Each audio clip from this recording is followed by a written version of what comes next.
سلام عليكم. الكلام اللي أنا هقوله دلوقتي ده كلام من شهود عيان من اللي كانوا موجودين في وقت الحادثة أول امبارح في جامعة الزقازيق، وبالتحديد بالظبط في كلية العلوم.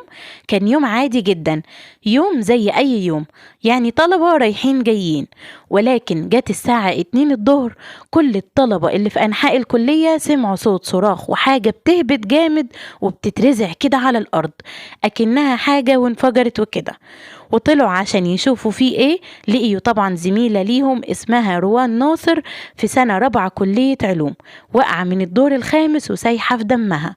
وطبعا بعد المنظر الرهيب ده، بعض الطلبة اللي جات لهم حالة انهيار، وفي اللي مش مصدقين المشهد ده.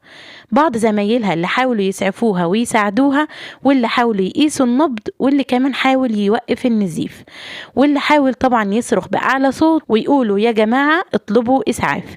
لكن الغريب والأبشع بالنسبة لي في الموضوع ده هو موقف الدكاترة وبعض المسؤولين، واللي فيهم عميد الكلية. زمايلها كانوا بيقولوا إن كل همهم وهم الدكاترة والمسؤولين إنهم يمسحوا الدم اللي على الأرض. يعني واحدة بتموت قدام عينيكوا وبتصارع الموت، كل همكم تمسحوا الدم اللي على الأرض؟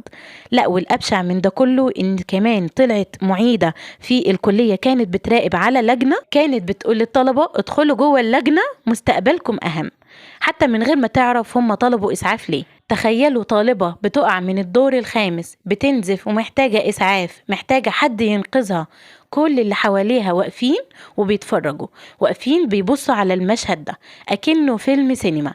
حتى زمايلها اللي كانوا بيحاولوا ينقذوها ويسعفوها كانوا الدكاترة بيمنعوهم. زمايلها اللي في الجامعة كانوا منهارين ومش عارفين يعملوا ايه، كانوا بيقولوا اطلبوا الإسعاف، والدكاترة والمعيدين بيردوا أغرب رد، بيقولوا اطلبوا انتوا الإسعاف، مش دي صاحبتكم برضو؟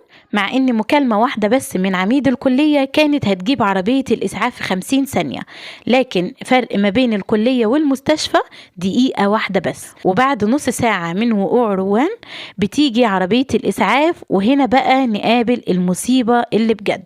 عربية الإسعاف بتوصل بسواق بس، يعني بدون مسعفين وبدون إسعافات أولية، واللي شايل روان وحاططها في العربية طبعا كانوا زمايلها اللي في الجامعة.